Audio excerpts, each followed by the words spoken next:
This podcast details true crime cases. It contains adult themes and may contain descriptions of violence. It is not intended for children. Listener discretion is advised. Thank you for joining me for the first episode of 2018. Welcome back. I hope you all had a wonderful holiday season, however you celebrate it. It was nice to have a little bit of a break from writing, but you can be sure that I was still researching.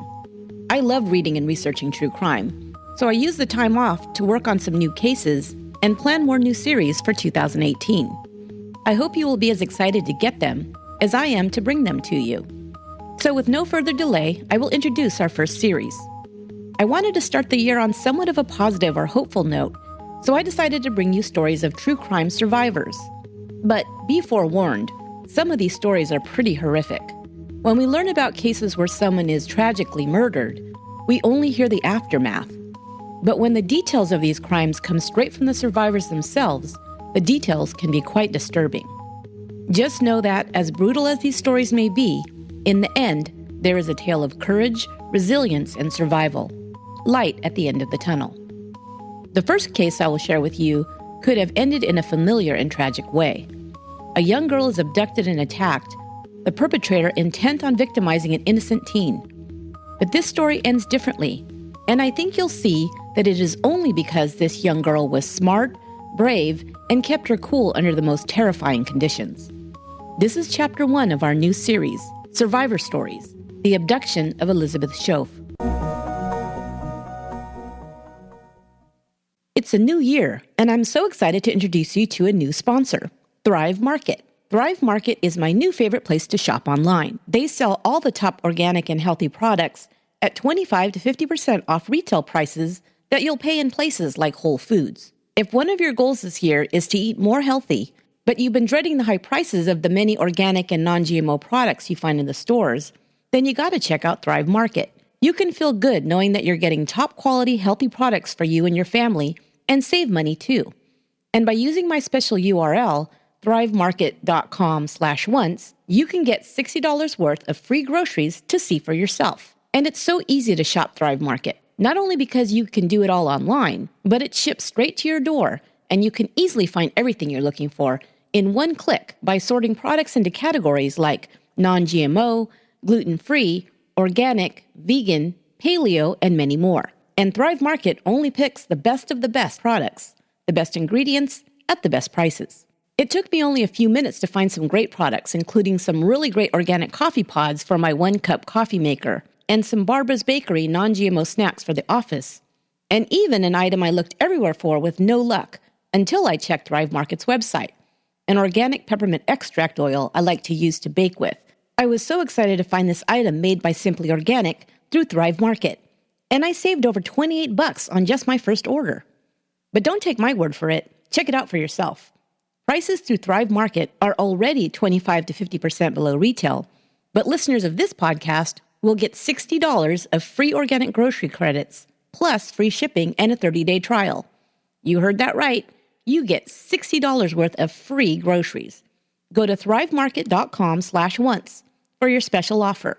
That's thrivemarket.com/once and start shopping healthy and save money today. And thanks for supporting our sponsors. On September 6, 2006, 14-year-old Elizabeth Shoaf was returning home from school in Lugoff, South Carolina.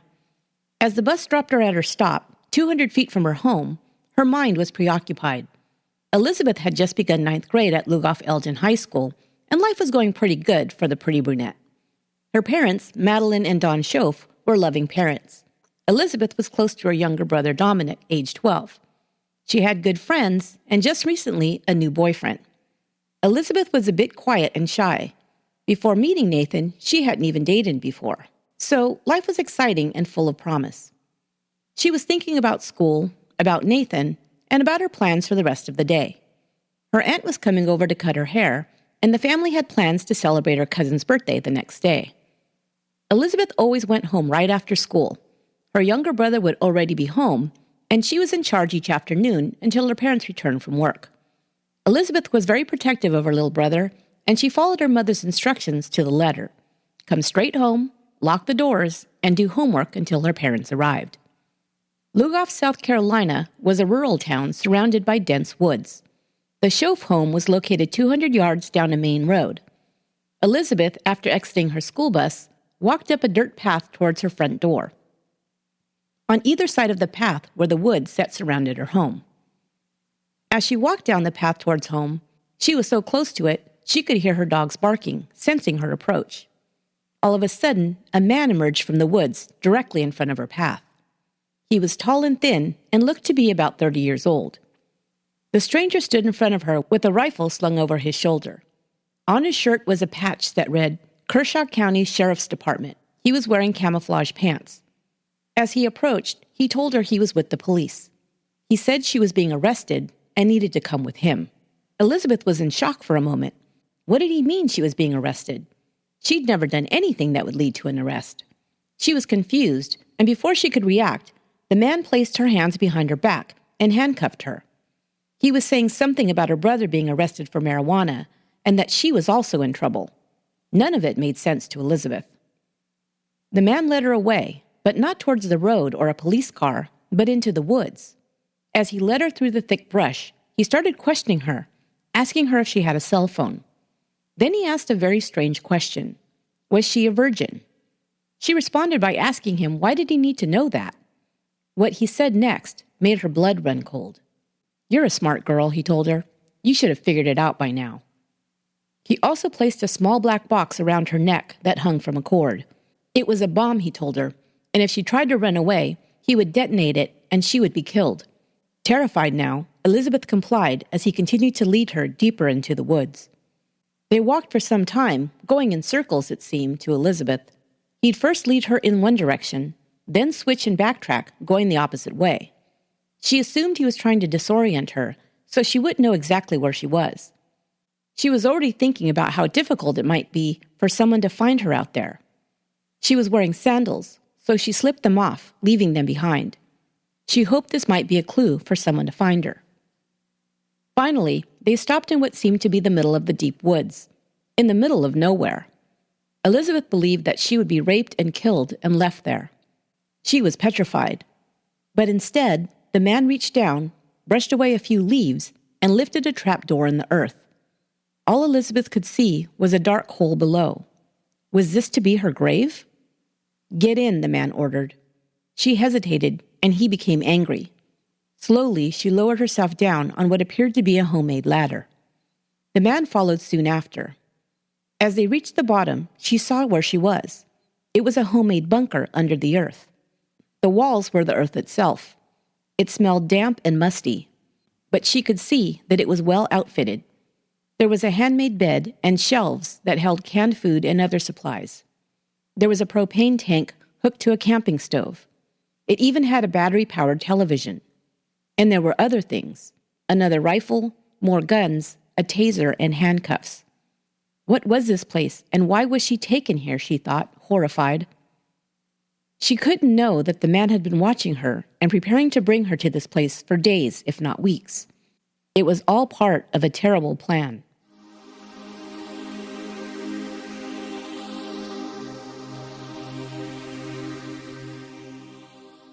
The man's name was Vincent Filia, and he was a 36-year-old unemployed construction worker. Filia's father had died when he was just a baby, and his mother remarried when he was still a boy. He would say he grew up in a normal family. He was a Boy Scout and loved to go camping. As a teen, he and some friends began to go on what he called Rambo missions.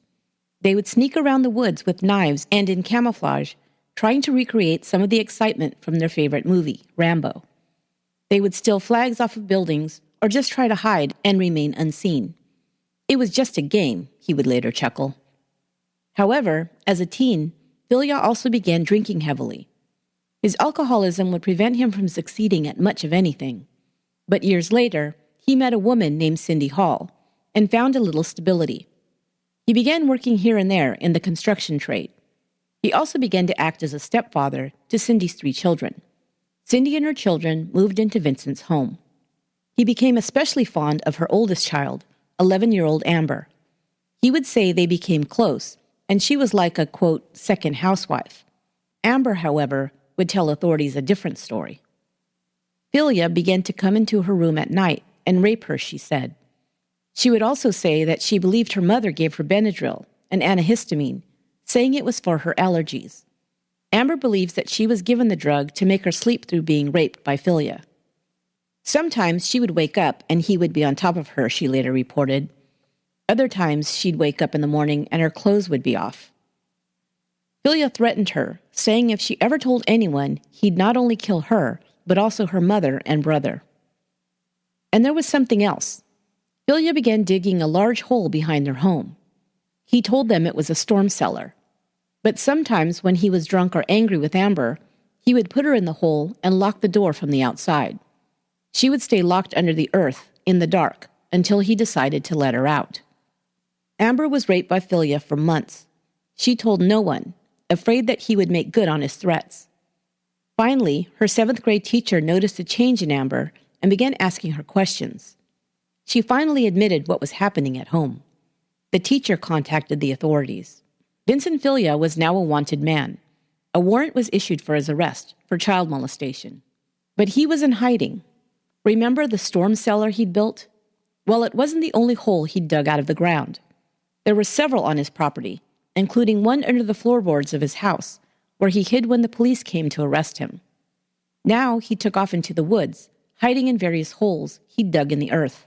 He was angry that Amber had ratted on him. In his mind, she'd betrayed him. He was also angry at the Kershaw County Sheriff's Department. He was insulted that they'd believe a child over him. They'd never come to ask him if the allegations were true, he'd say. However, let's remember that when the authorities did come, they were unable to talk to him since he was hiding in a hole in the dirt.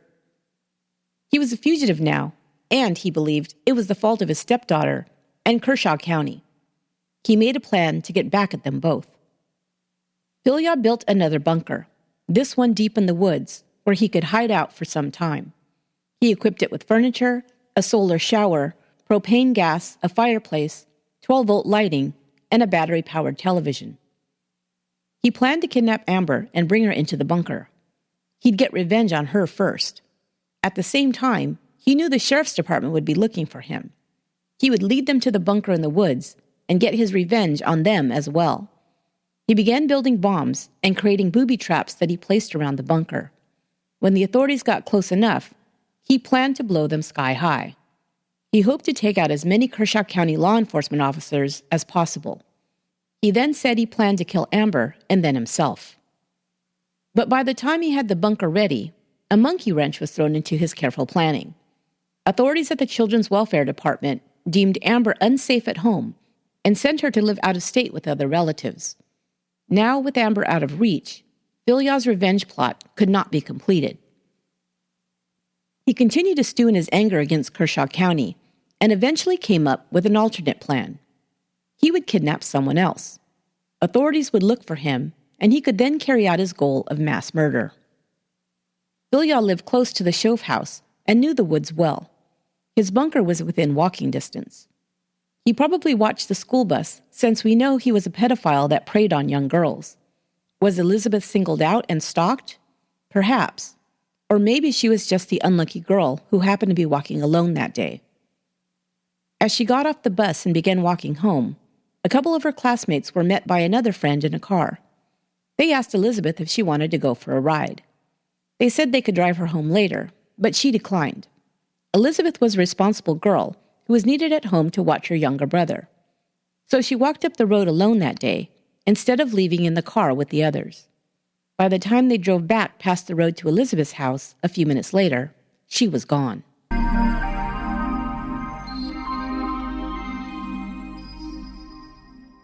I'd like to take a minute to thank another new sponsor, Harney & Sons. Harney & Sons offers the highest quality hand-picked full-leaf teas from the finest tea gardens and estates.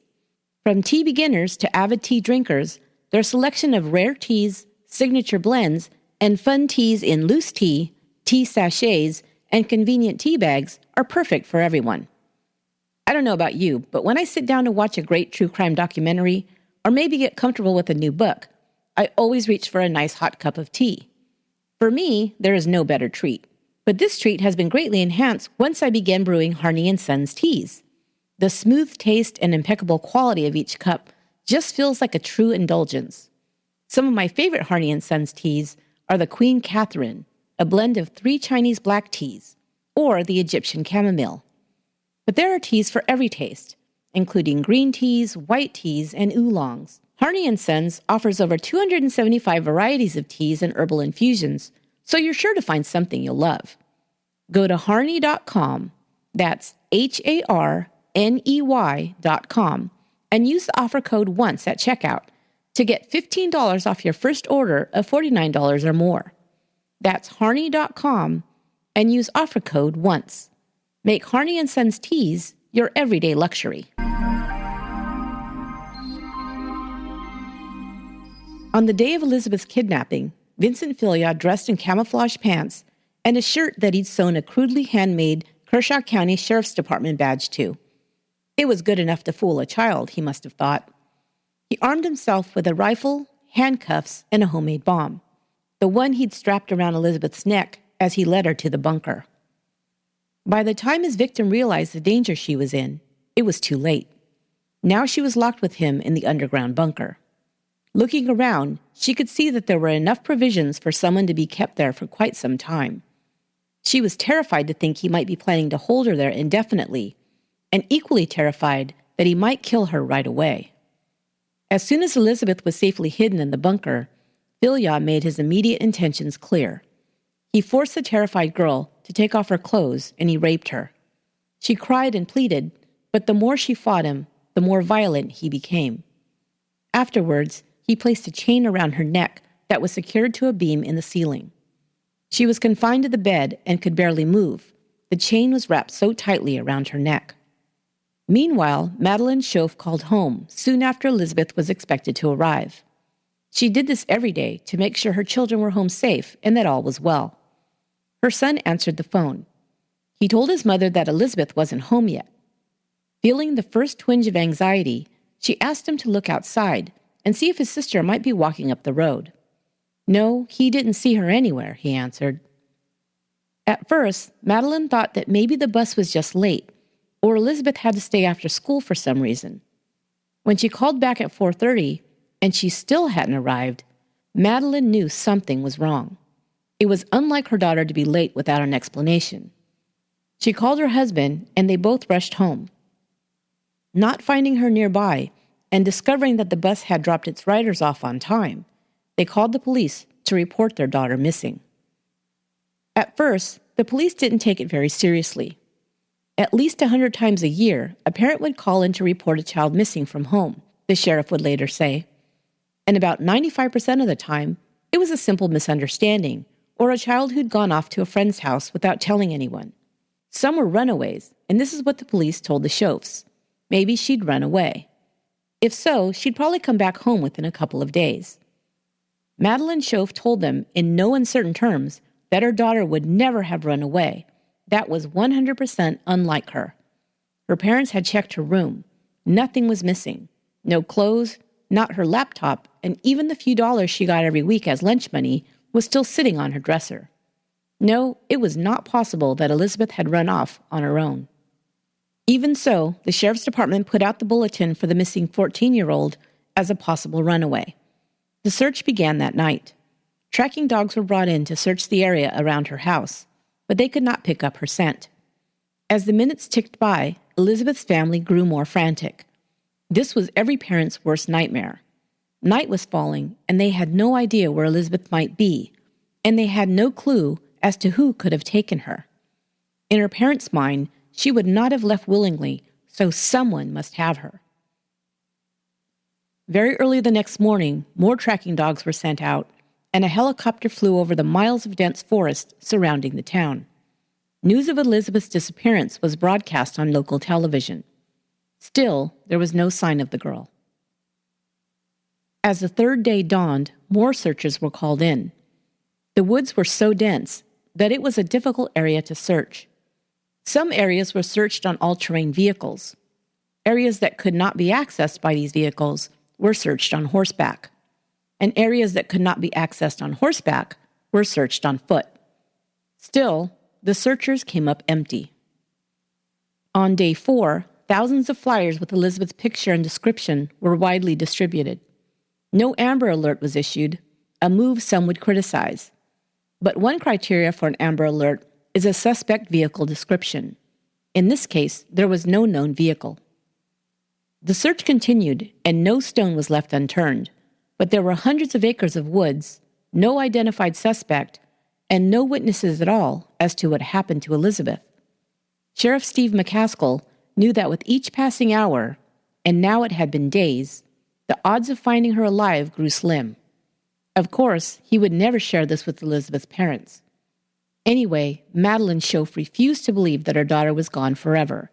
She continued to pray and believe that she would be found and come home safe.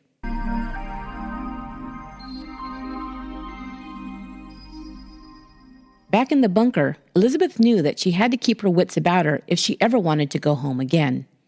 The first thing she did was stop crying and pleading with her captor. She found that when she submitted to being raped, a daily occurrence, he stopped being so violent with her and things went easier. So she picked a place in the bunker and stared at that object, willing herself to go numb and leave her body while the vile act was taking place.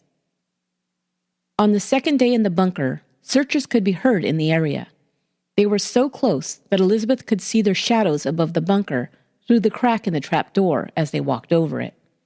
She began to cry out for help, but Philia quickly shut her up, threatening to kill her if she didn't keep quiet. Later, all was silent again as searchers left the area. Elizabeth's heart sank. That night, Philia opened up some cans of food, and they both ate while watching the newscast on the battery-operated television. Elizabeth's disappearance and the search for her was featured.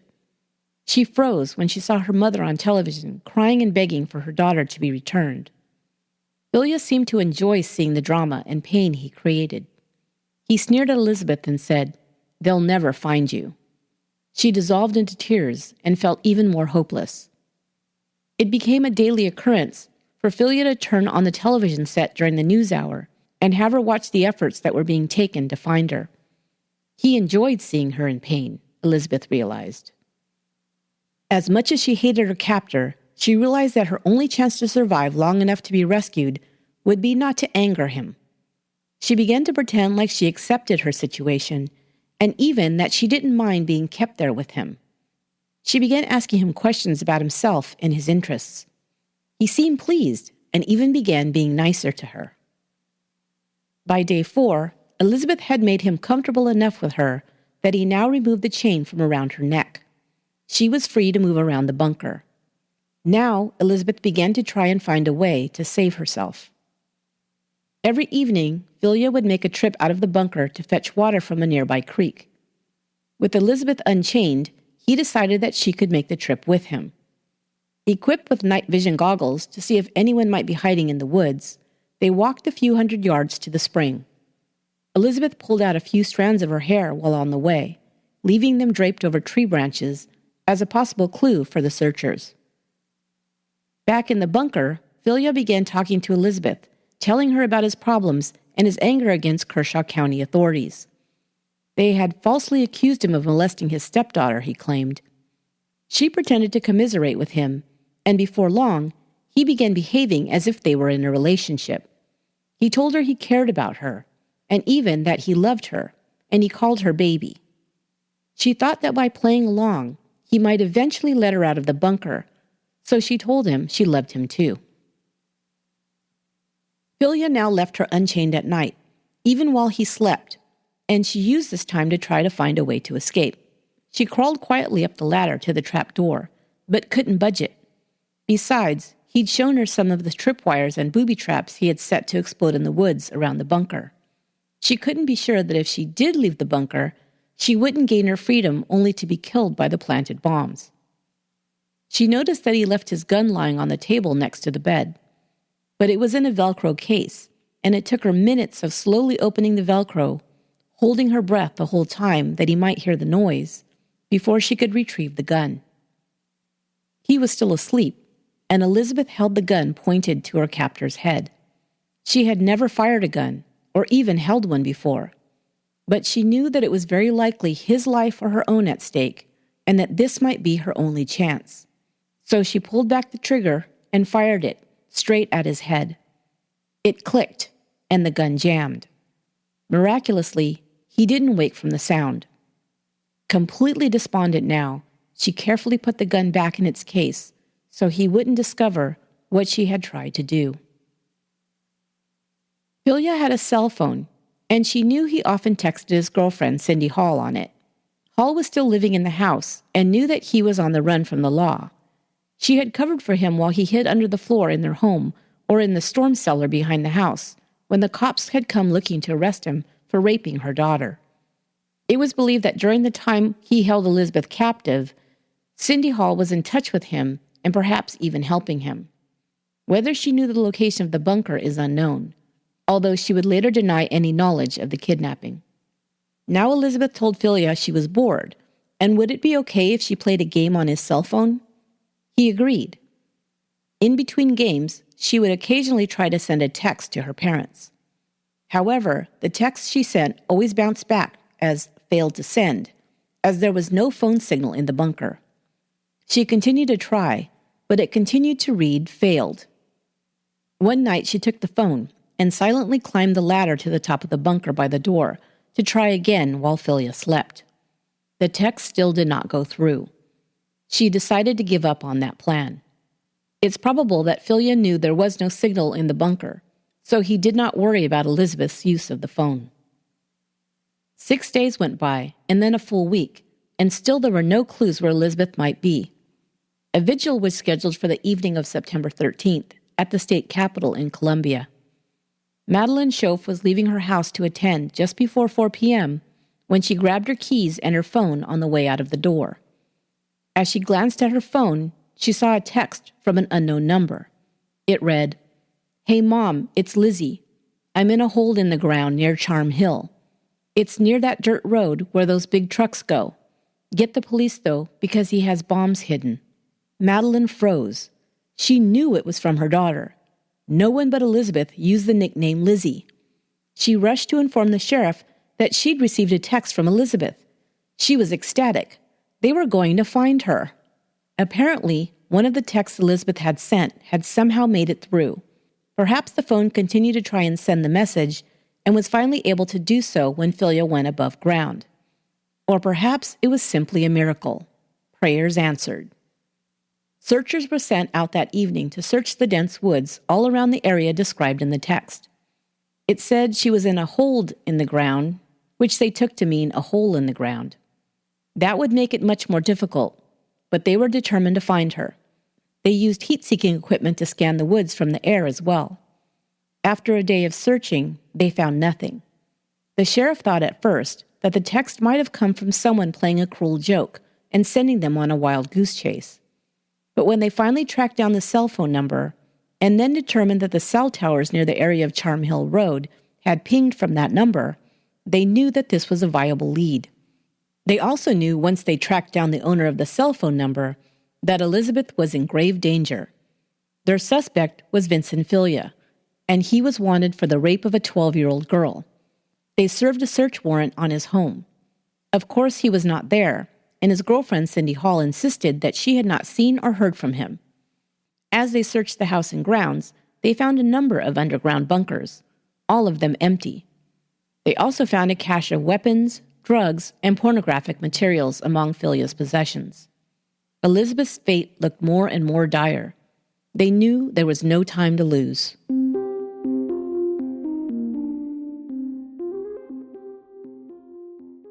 Elizabeth, of course, didn't know that her text message had gone through, nor did she know that Filia was identified as her suspected kidnapper. At least not until day 9. They once again heard helicopters circling overhead. The news reports announced that the search for Elizabeth was continuing, but Filia didn't seem too concerned. But on the evening of the 9th day, all that changed. Filia was watching the nightly news as usual when his picture flashed on the screen. The report announced that he was the primary suspect in the kidnapping of Elizabeth Shoaf and had also been charged with child molestation. The next words almost sealed Elizabeth's fate. The news went on to say that a text message had been received from Elizabeth to her mother, saying that she was being held underground. Filia became enraged and screamed at her for betraying him, threatening to kill her.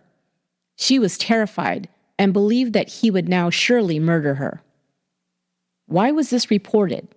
Didn't the authorities realize that if she was still alive and her captor discovered she had sent the text message, he might kill her? The sheriff would later say that they felt they had to take the risk.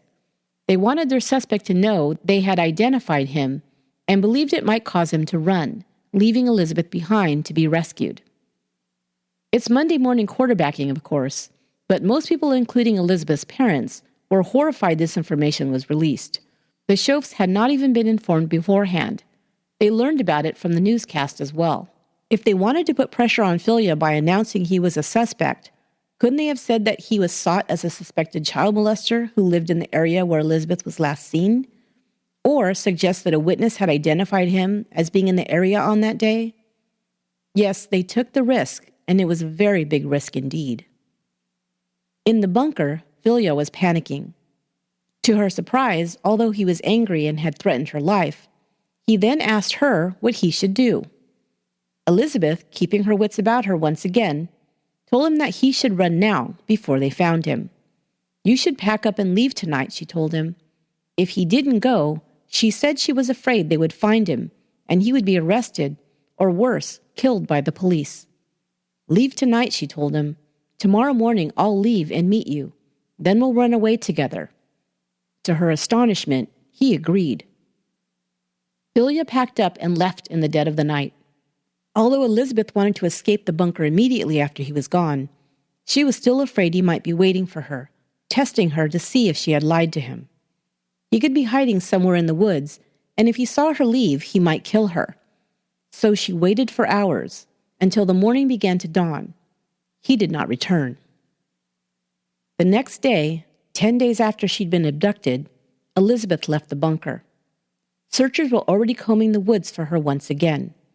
They began a line search, where several searchers are positioned just feet away from each other in a straight line to meticulously cover every square foot of ground. They knew they were looking for an underground hiding place and that it would be like finding a needle in a haystack. Only 30 minutes into the search, they heard a voice calling out for help. They began running as fast as they could towards the voice in the distance.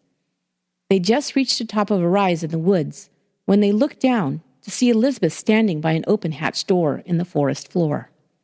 Running towards her, the sheriff's deputy couldn't hold back tears. As he reached her, he pulled her to him in a hug. "You're safe now," he told her. "I've been looking everywhere for you." "I know," Elizabeth answered, crying but extremely happy now. "I heard you."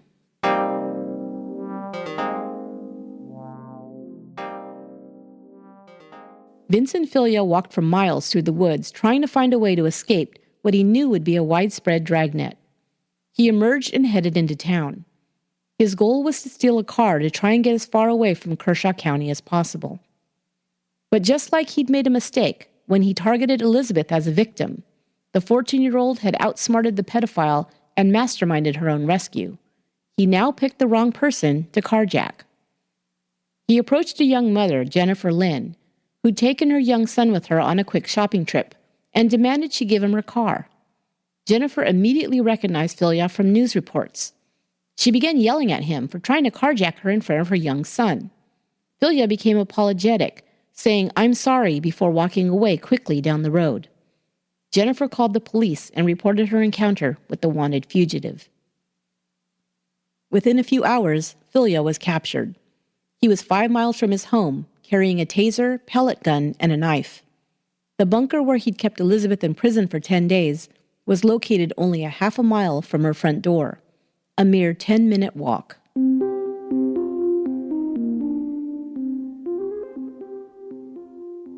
Madeline and Don Shoaf were home early that morning when a Kershaw County Sheriff's vehicle pulled up in front of their home. The sheriff rang the bell, and Madeline could tell that he had tears in his eyes and, could it be a smile? "We found her," he announced, "and she's okay." Madeline couldn't get to the hospital fast enough to see her little girl. She wouldn't totally believe it was true until she saw her and held her in her arms. The family was reunited and everyone dissolved into tears. It was a miracle. Here before them was Elizabeth, missing for 10 days, and now found. She was weak, but she was alive and in remarkably good spirits. The police, of course, wanted to question her, but her doctor and parents gave her permission to wait if she wanted to. They didn't know how much she could handle right away, and they wanted her to feel safe and have time to heal. Elizabeth, however, didn't want to wait. She wanted to talk. She had no hesitance about letting them know everything she could about Vincent Filia, the monster who had kidnapped, imprisoned, and repeatedly raped her. She only had one request. She didn't want to go home until the monster was in custody. He threatened to kill her and her family if she tried to escape, and he knew where she lived. Elizabeth and her family took no chances. She left the hospital and went to her grandparents' house, where she heard the good news about his arrest later that evening.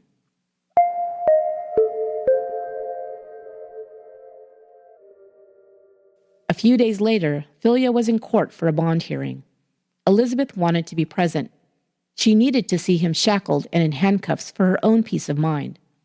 It took only a few minutes for Filia to be brought in front of the judge before he was denied bail. Elizabeth was satisfied that she could now go home and try and resume her normal life.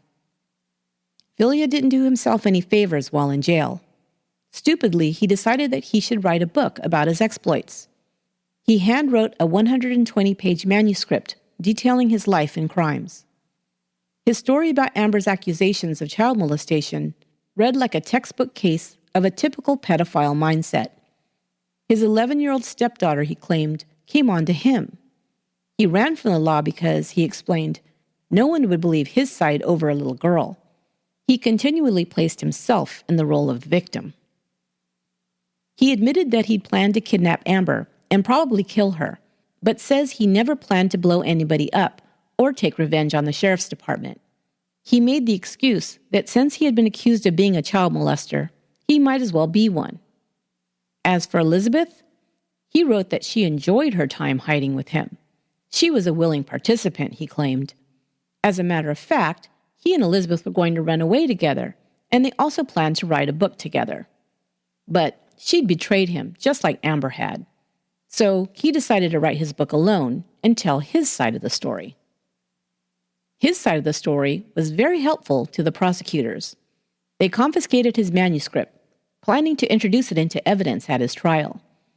Perhaps because of this, or maybe because he knew both Amber and Elizabeth both planned to testify in court against him, he decided to plead guilty and entered his plea before the trial was set to begin.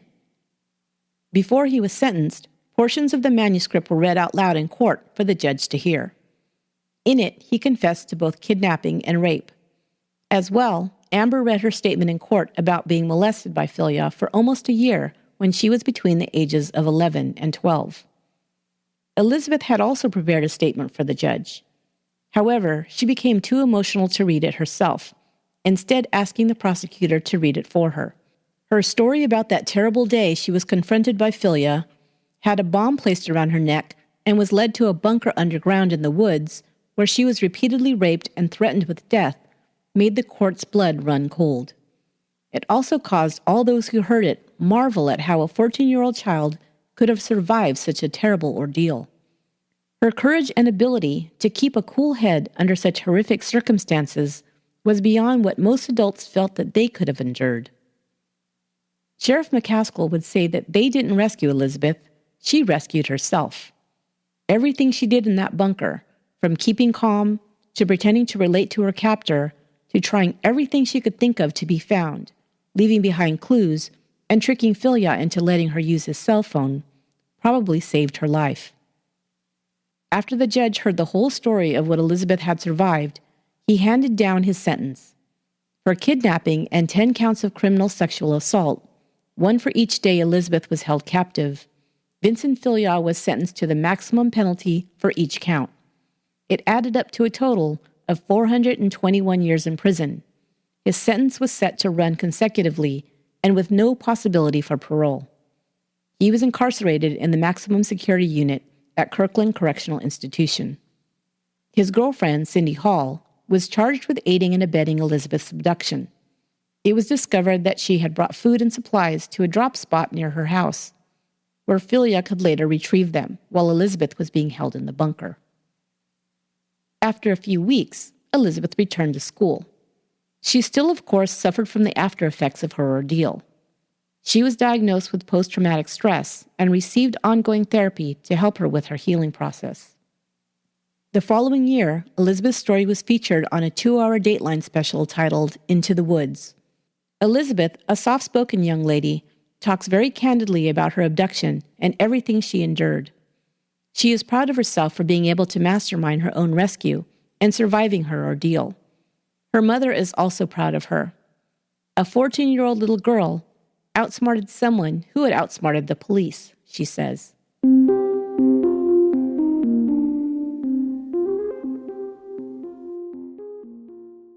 In the years since her rescue, Elizabeth has completed high school, went on to college, and became a dental hygienist working in Colombia. Interest in her story was revived in 2013 when 3 girls were found in Cleveland, Ohio, who'd been kidnapped and held captive for over a decade. I detailed that case way back in episode number 3. At that time, Elizabeth had this to say: "Always keep faith. Faith will get you through anything. When I was held captive, keeping faith and knowing and hoping to see my family again kept me strong." That will do it for this episode of Once Upon a Crime. To interact with me or other listeners, you can follow the show on Twitter at Upon a Crime, or on Facebook and Instagram at Once Upon a Crime Pod. We now have new levels and listener perks on Patreon. You can get access to exclusive content and other perks for as little as $1.50 per month. Go to patreon.com/onceuponacrime. Thanks to everyone for listening and making Once Upon a Crime a top-rated show. You guys rock. Until next time, be good to one another.